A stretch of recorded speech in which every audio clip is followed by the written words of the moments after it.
On this week's episode of the Crushing Debt Podcast, what is your relationship with money? So, welcome back to this week's episode of the Crushing Debt Podcast. My name is Shawn Yesner, owner and founder of Yesner Law. I'm joined, as always, by your financial coach, George Corbello. How you doing, George? Yes, I am joined as well. It's one of those days there, Shawn. How are you, sir? I'm doing extremely well. I feel like it's that time of year where we get sick because of our kids. So I think it's that time of year, my friend. But how are you feeling? Oh, petri dishes, living, breathing petri dishes. I think, the last time we recorded, we were talking about kids' Gasparilla and Gasparilla. Yes. I think my younger son and I caught something at the kids' Gasparilla parade that ended up spreading to my older son. But I was able to recover in time to get to Gasparilla. And now I'm just dealing with the remnants of this fantastic chest cold. So Nice. I'll, I'll hit That, I'll hit mute before I hack my brains out. thank you. I appreciate that. Yeah, But you're welcome. doing extremely well. I have to say that it's always good to be out there and helping people. And I'd imagine you're doing the same, my friend. So, but I'm hoping you feel better. So, because there's so much work to be done out there. Yeah, I feel better. I was able to do a couple of things here in and around the office. I was kind of down for the count for 1 week here from the office, but luckily I've got all the systems set up that I can work remote. So even though I was home feeling like death, I was still able to get some stuff knocked out. And I'm on the road to recovery. I'm not contagious anymore. I just gotta knock some junk out of the system every once in a while. But it was a big help while I was sick.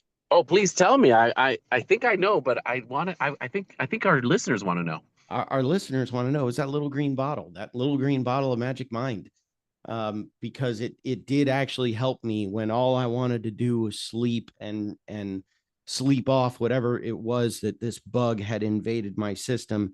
That little bottle of Magic Mind helped me focus to get through what I needed to get through so I could then go to sleep and recover. And so it didn't keep me up unnecessarily. It allowed me to get some sleep when I needed to get some sleep, and it allowed me to focus when I needed to focus. So thank you to Magic Mind for helping me power through this cold bug that I just recovered from. Well, I'll give you my story. I've been out for a business trip this week. And of course, when you're not at home, it's always different, right? So my thing, the Magic Mind in the morning, helped me, kind of get up, stay focused throughout the day, and be able to tackle the world. So I was very happy with that. So it's always that little green bottle definitely goes a long way, my friend. Nice. Yeah, I do enjoy it. So if you want to pick up a subscription to Magic Mind, or even just a 15 or a 30 bottle pack, although we do recommend the monthly subscription, go to magicmind.com/CD20, crushing debt 20. That'll give you 20% off your first order of Magic Mind. So you go to magicmind.com/CD20. Not only are they a sponsor of the show, but George and I wouldn't promote the product if it wasn't good, if we didn't believe in it, if we didn't use it. So thank you, Magic Mind, there. But I want to get to our guest this week. So, as an entrepreneur, he's grown his real estate portfolio to over 2,000 multifamily units with $250 million in assets under management. He and his partner Jake are teaching others how to do the same through his premier multifamily real estate education community. To date, their students have closed over 68,000 units and have $4 billion in deal volume.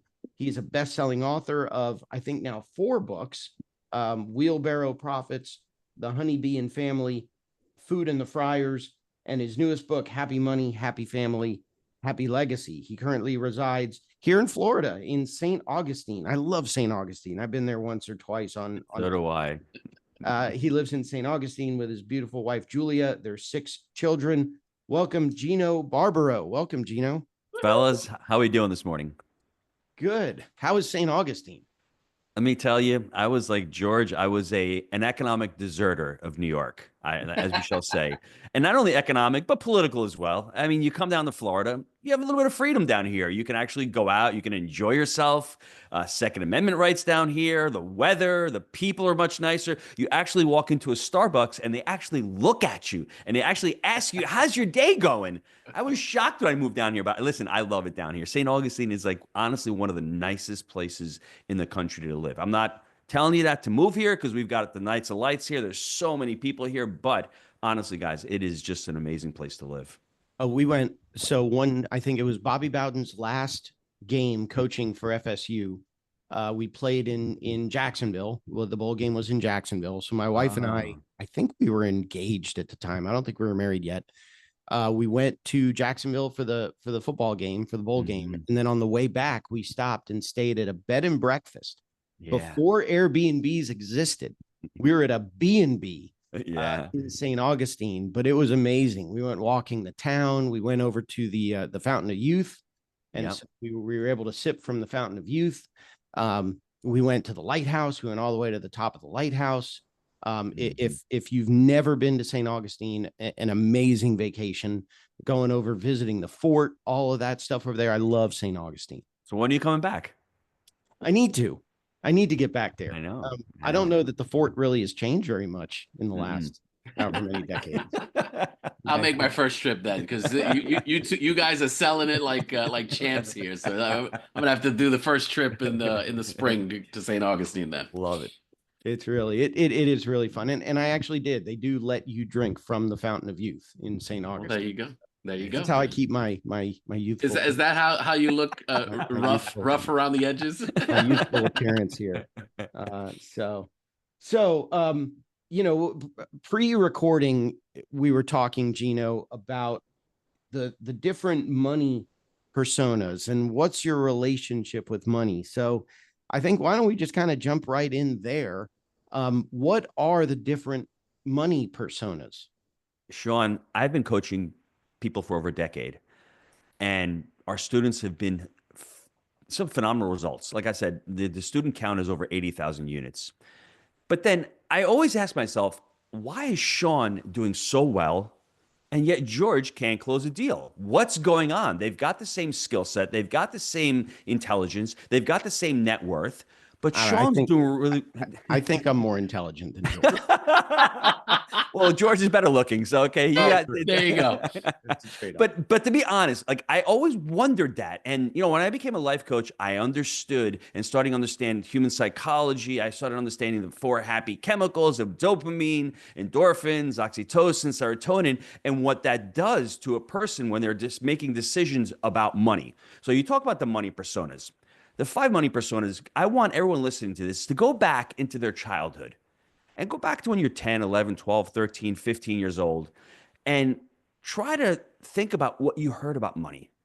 Try to think about what people were saying, especially your family. Try to think about what people weren't saying. One of the money personas is Amy the Avoider.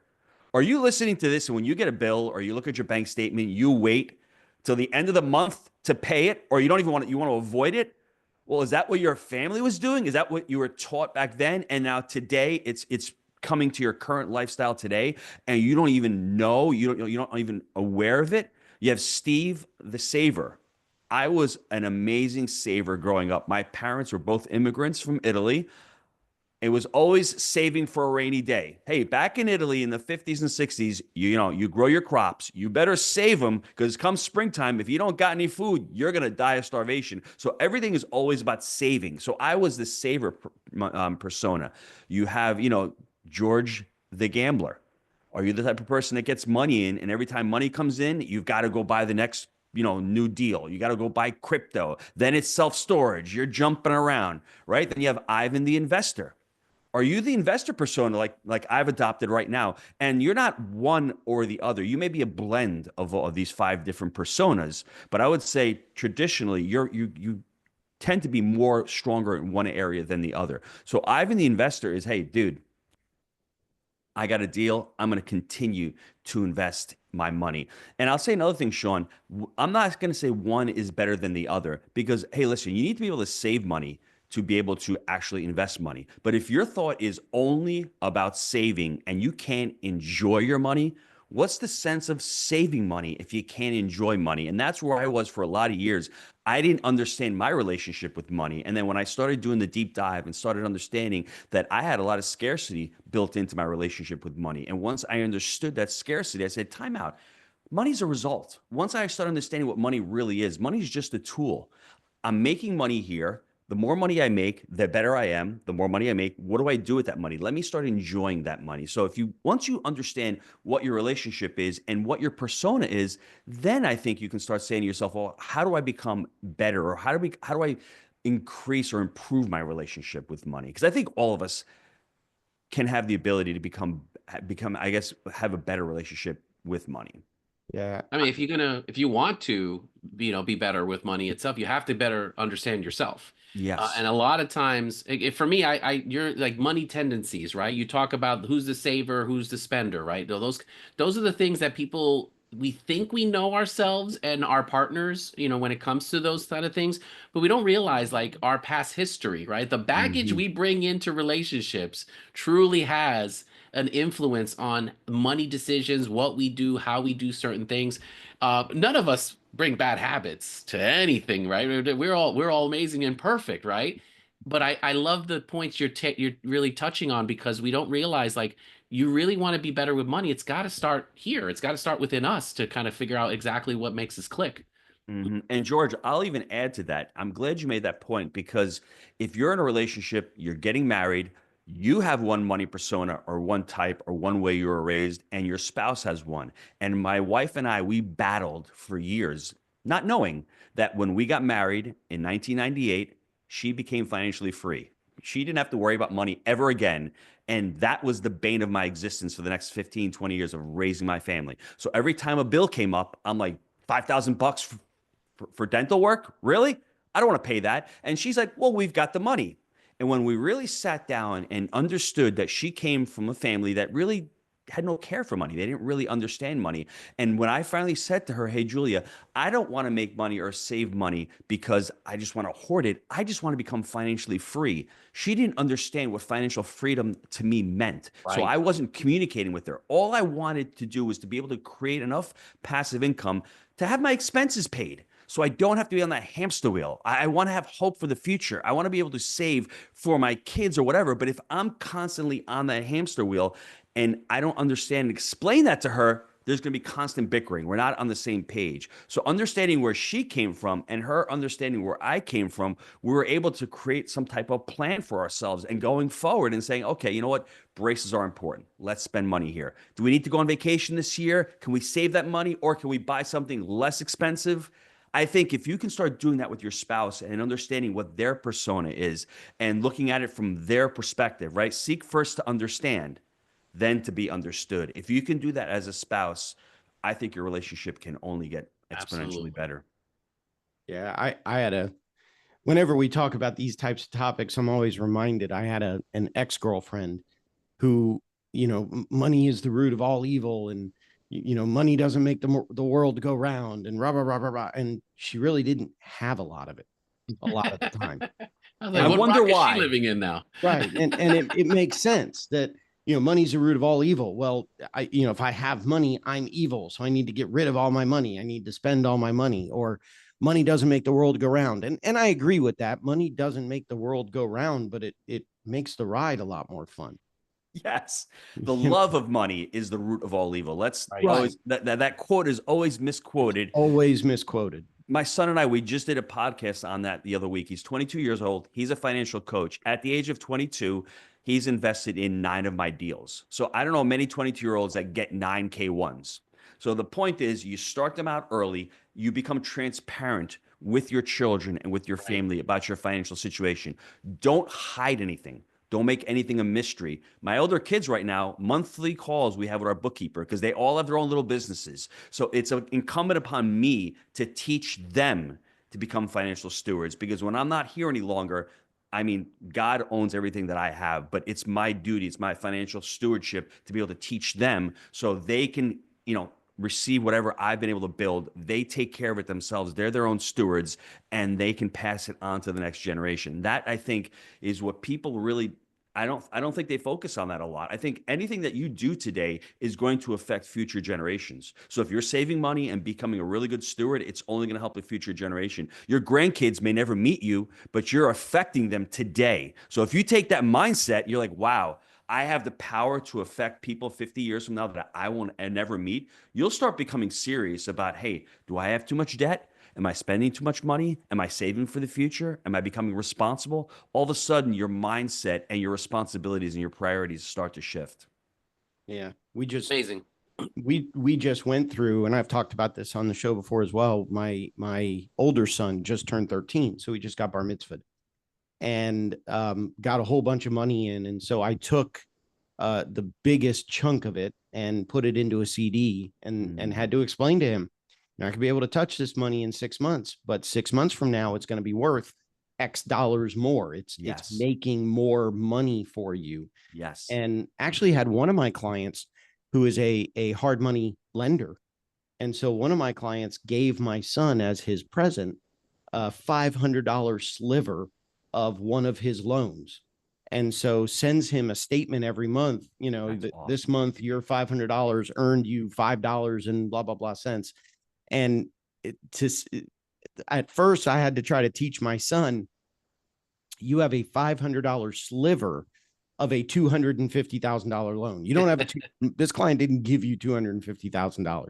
He gave you 500, and it's a piece of this bigger mortgage. And as these borrowers pay the mortgage payments, you will get interest on that. So again, that $500 is going to grow, and we've already got a plan of taking that money and reinvesting it, probably adding some more, because this hard money lender doesn't want to give away $500 slivers.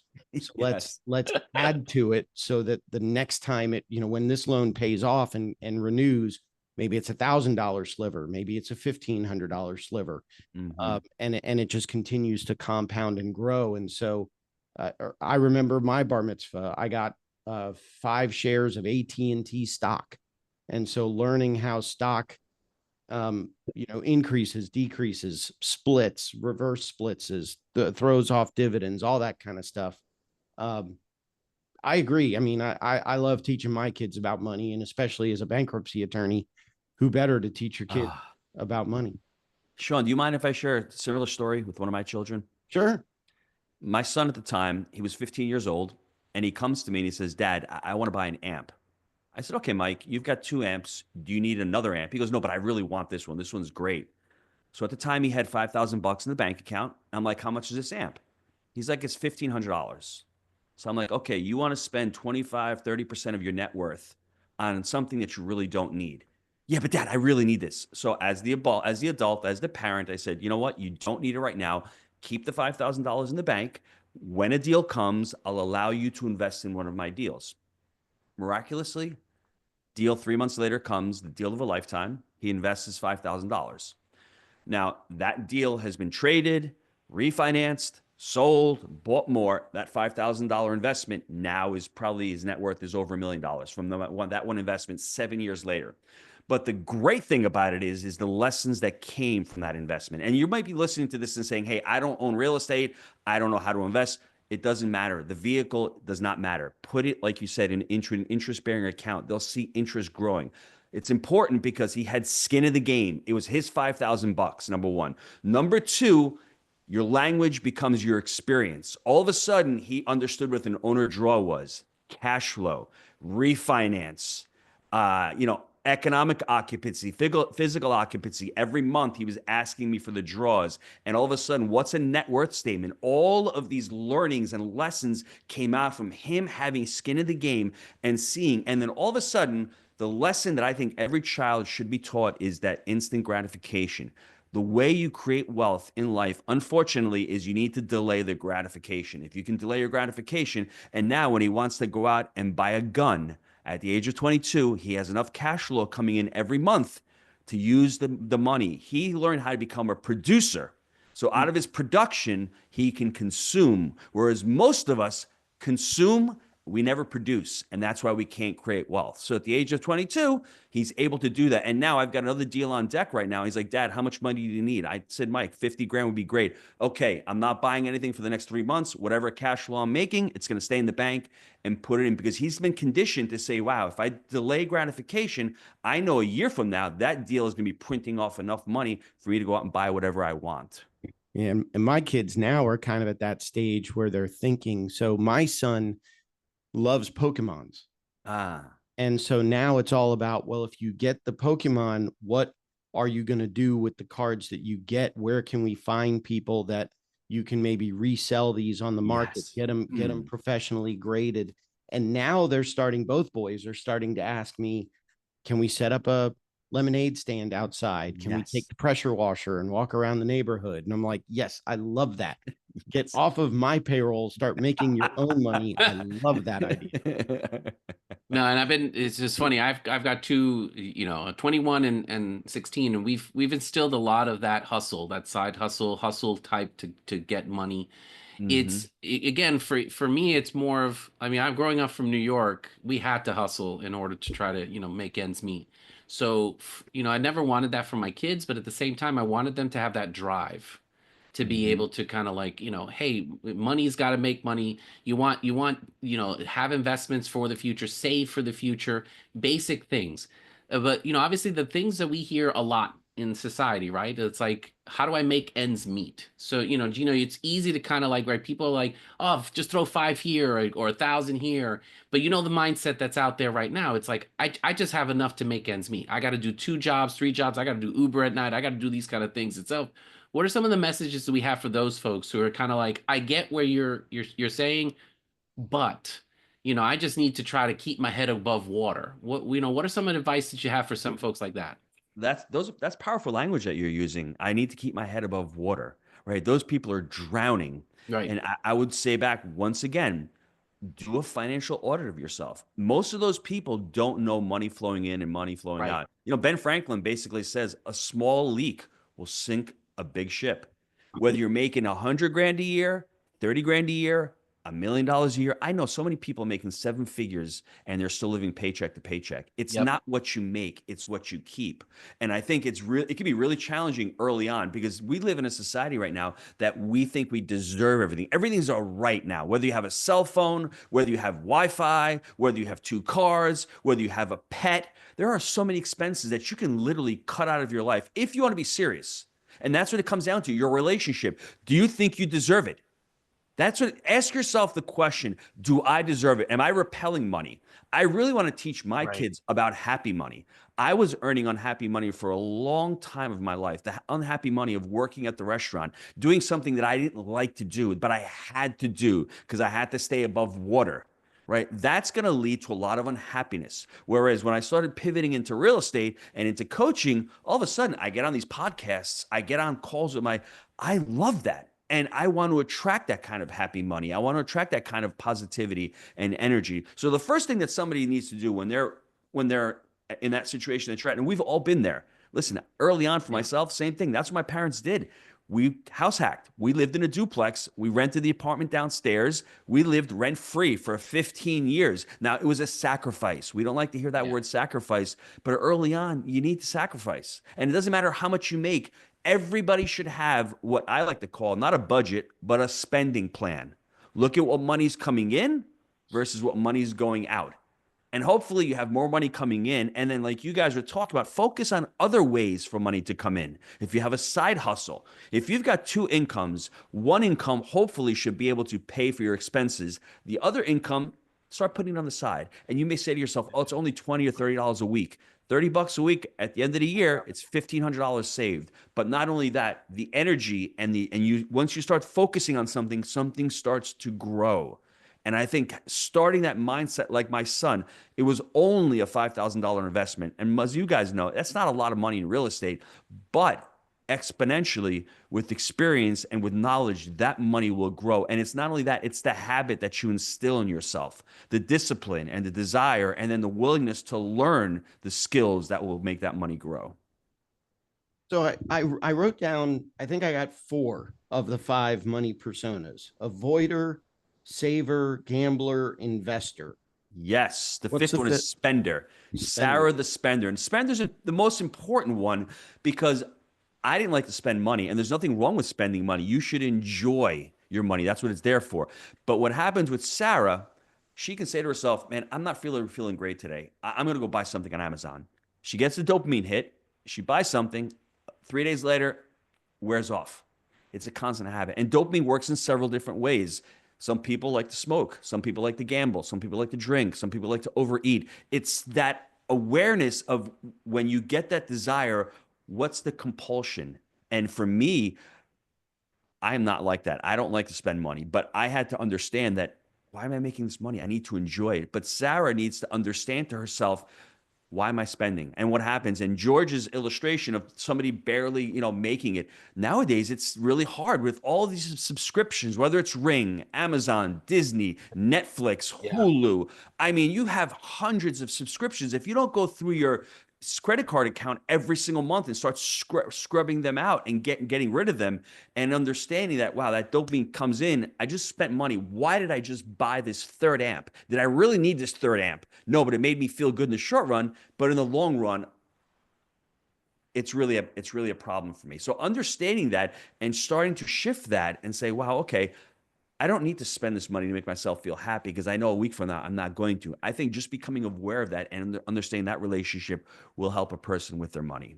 Well, and I think for me, that's the important thing. In other words, I think we all have qualities of all five of these money habits, Yes. but I think it's when they go to the extreme. So Yes. there's been plenty of times where I've gotten a bill that's come in and I've said, you know what, I'm going to set this one aside for, Yes.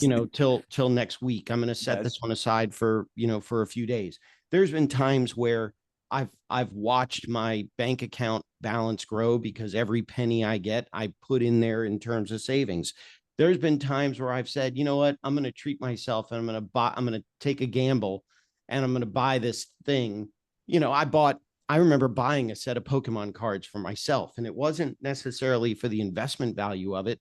It was to see what my son was doing and to be able to connect more with my son so that I could relate to him better. That's a great use of money. I love that. That's a great way to use money. You're using it as a tool to create a connection and to teach your son. Nothing wrong with that. I love that. Right. Yep. But I think the point is, like you said, you want to be able to analyze which one is which one is probably the one you lean on more so than the others, so that you can start to understand it, so that you can start to control it. I mean, I'm looking right now, we're recording this the very end of January. The episode will come out in February. In March is spring break. And I've taken a trip with my boys every spring break for the last couple of years. We've all gone and taken a trip. Now, do I need to take a vacation? Probably not.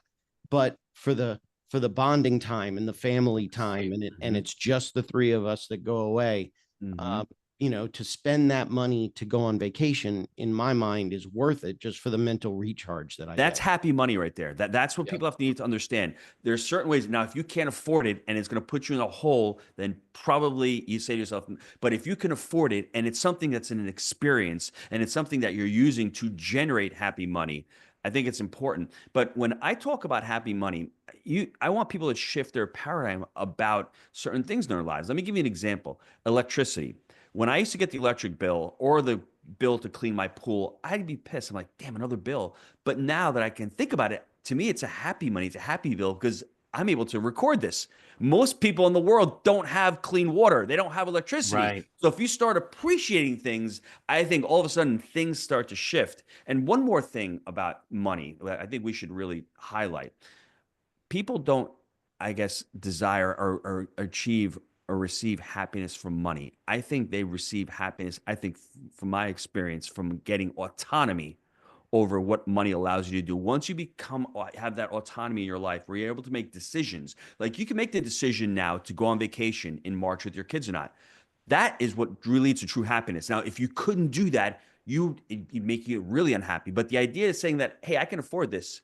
I have the decision to do that, or I'm on this podcast right now. I don't have to be, but I can be and I want to be. That's what money allows you to do. It gives you more options. It gives you the autonomy to make the decisions that you want to make instead of saying, I'm stuck here at the restaurant washing dishes and I don't want to be here and I can't go on vacation. I can't afford it. Whereas, like you said, it makes you more comfortable. That's what money allows you to do. And I think if you can focus on that, don't focus just on making the money, focus on making happy money and trying to create experiences through that happy money. Love it. Love it. Well, and that's what it is. It's creating the experiences. I mean, we'll be gone for a week, but 3 or 4 of those days I'm staying with a buddy of mine, so I'm not having to pay the hotel.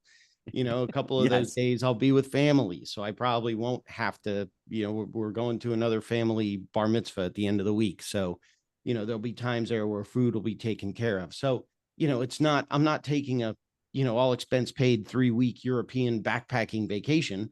I'm doing it within my budget, but at the same time, yeah, we're going to go away and have some fun.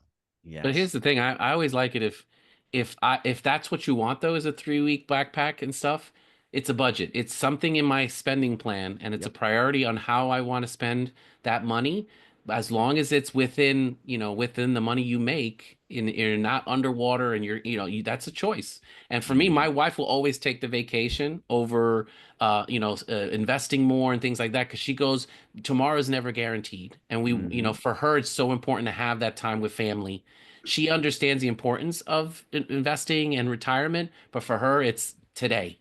We got to have that connection. So again, everyone's plan is going to be different. I think it's just finding that happy medium so that you're not, again, if you're drowning, there's got to be an audit. I love the idea of like if there's an audit or a reset, but it doesn't mean you have to sacrifice everything. You might have to sacrifice something, but you don't, it's not everything when it comes to trying to make a big change in your life. George, what you're talking about is really values-based decision making. I think most people don't even know what their values are, what Yeah. they do value. So the Right. first thing you need to do is, what do you value? If you value experiences over, buying cars, that's fine. There's nothing wrong with that, but Right. at least understand that. So save money for the experience. And so you can control that. And every decision you make is based on your values. That's why I partnered with my business partner, Jake. That's why I invest in multifamily, because I want to control. I want all the benefits with it. That's why I want the long-termism. I understand that, hey, there's some kind of gratification that I need to deter. So every decision you need to make in your life and your goals and your objectives should be based upon your values, and not values that you want to aspire, that values that you really truly hold dear. And how do you figure out your values? Go back to when you were a kid, once again, when they were basically formed. I was going to work with my dad when I was 9 years old at the restaurant. So my values were hard work, integrity. I wanted to help people like my dad did. I wanted to be really good at my job. I wanted to be respected. Those are the values that I unconsciously Instilled in you. instilled, right? And they've come across. Now you can change your values, but at least understand what they are, and then make decisions financially, emotionally, with your family based on those values. And to me, once you do that, things start to feel better. Because when you make a decision and you invest in something or you spend money some way and it doesn't feel right, it's subconsciously, it's going against what your value or your belief system is. Yeah. Yeah. I was thinking back to, you mentioned your dad. I was thinking back to my dad. My dad was an entrepreneur. He owned his own CPA practice. So I always knew that I was always going to own my own law firm practice. And our attitude, it's strange. I've done a lot of thinking about this, and my attitude's always been, whenever I've needed the money, whenever I've absolutely needed the money, something happens. And it shows up. I get the big client. I land the big client, or this was literally the last week of 2024. And I'm sitting in my office. I'm by myself. I had already sent the staff home for the year. And I'm sitting here thinking, good Lord, I would love to, get just a couple grand extra, get this one last bill paid off before the end of the year, and go into the next year, without this one little tiny debt that was just bugging me. And I go to the mailbox and I open the mailbox, and there's a check in there from another attorney to me for about $4,500. And I call him up and I went, dude, what? Thank you. What is this? It was a case that I had referred him like 8 months ago. that he finally said was an area of law that I don't handle. And he settled the first half of it. And he's like, dude, that's your referral fee. I settled the first half of it. That's your referral fee. There's more coming as soon as I get the rest of it settled down the road. Awesome. And it just showed up. Yeah. And Universe, God, whatever you want to call it itself. But again, sometimes that seems to be the case, right? It's like, if you're good with it, you somehow get an abundance of it. So But let's not forget that Shawn did work 8 months ago. yeah. He picked up the phone and he wasn't an avoider. He Yeah. actually connected the person with an attorney. And I mean, obviously it does show up 8 months later, but at least you have to acknowledge the work that you put in to do that as well. So I don't want anyone sitting here saying, oh, I'm just going to be here and I'm going to pray and hope for happy money. Right. You need to Right. do actions. You need to take actions to create Right. that. And I Yes. want to at least acknowledge that. But that's what ends up happening. You start working towards happy money. You start making these connections. You start building up your network and you start offering opportunities and values to others and value to others. All of a sudden that value starts coming back to you in so many different ways. Makes sense. so if people want to connect with you, I know you've got your show, the Jake and Gino Show. I assume that's available everywhere, YouTube, all the various podcast players, all that kind of stuff, correct? Yes. Okay. And then where else can people find you? I know you've got your books, you've got the Honeybee, you've got Wheelbarrow Profits, you've got your new book, Happy Money, Happy Family, Happy Legacy. All of that stuff, I assume, is available on the website, on Amazon, all those different outlets. Yes. Yes. Just go to barbaro360.com also, BARBARO 360.com. And you can find all of my books there as well. It's a company that I'm launching with my family. And I told you guys this before we started recording. Our mission really is to change the world one family at a time, through family, through finance, through fitness, and through faith. Those are the 4 pillars that we want to focus on. And to me, the finance part is such an important part of it because I want people to create happy money. I want people to create experiences with their family. Nice. Yep, I'm on the website. We'll definitely link it in the show notes. But this awesome. Absolutely. As we get towards the end, Gino, anything we didn't talk about, anything in particular you want to mention? I just want to thank you guys for having me on because this is such an important topic.